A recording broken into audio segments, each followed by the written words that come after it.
Hello friends, केम छो? जय श्री कृष्ण, जय अंबे। जो हूँ बनाવું છું આજે લસણિયા મમરા। આ બહુ ટેસ્ટી સરસ બને છે। લસણિયા મમરા જેવા બહાર મળે છે તેવા જ થશે। આ ગેસ ચાલુ કરે છે। ગેસ ધીમા ધીમા તાપે તેને એકદમ કડક થાય ત્યાં સુધી શેકી લેવાના ખાલી। ફ્રેન્ડ્સ, આપણા આ મમરા જો આવા સરસ મસ્ત થઈ જવા જોઈએ। જો કડક કડક અવાજ આવવો જોઈએ।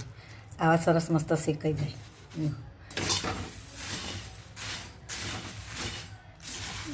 સરસ મસ્ત શેકાઈ ગયા છે।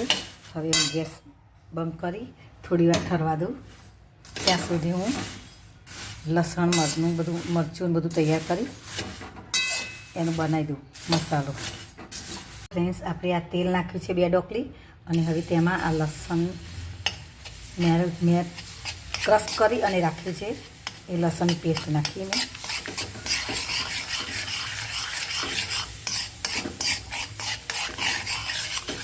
ગરમ ગરમ હોય એટલે ચડી જાય સરસ મસ્ત।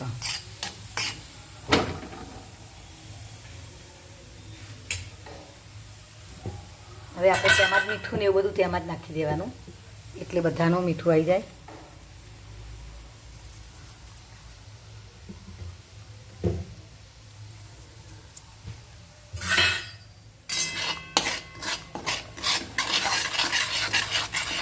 જો ફ્રેન્ડ્સ, આપણે આ હલાવી દીધા। હવે હું હાથથી પછી મમરા કરી દઉં। આ અત્યારે હવે હલાવાતા નથી। ગઠ્ઠા ગઠ્ઠા જે લસણના હોય એ બધું અંદર મિક્સ થઈ જાય।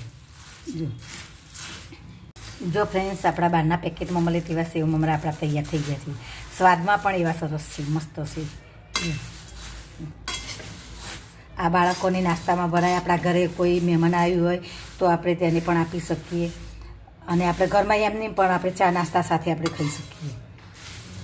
જો છે ને મસ્ત ટેસ્ટી। તમે પણ આ રીતે બનાવજો અને મારી ચેનલને લાઈક કરજો, સબસ્ક્રાઈબ કરજો।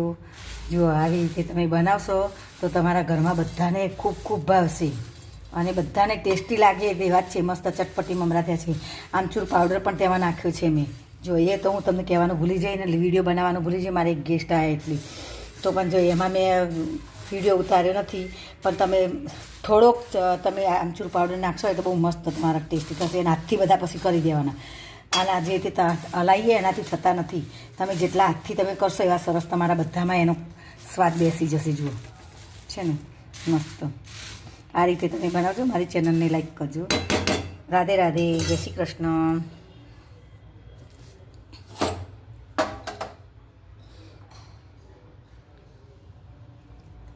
જો છે ને મસ્ત, કેટલા સરસ દેખાય છે। દૂરથી પણ સરસ દેખાય।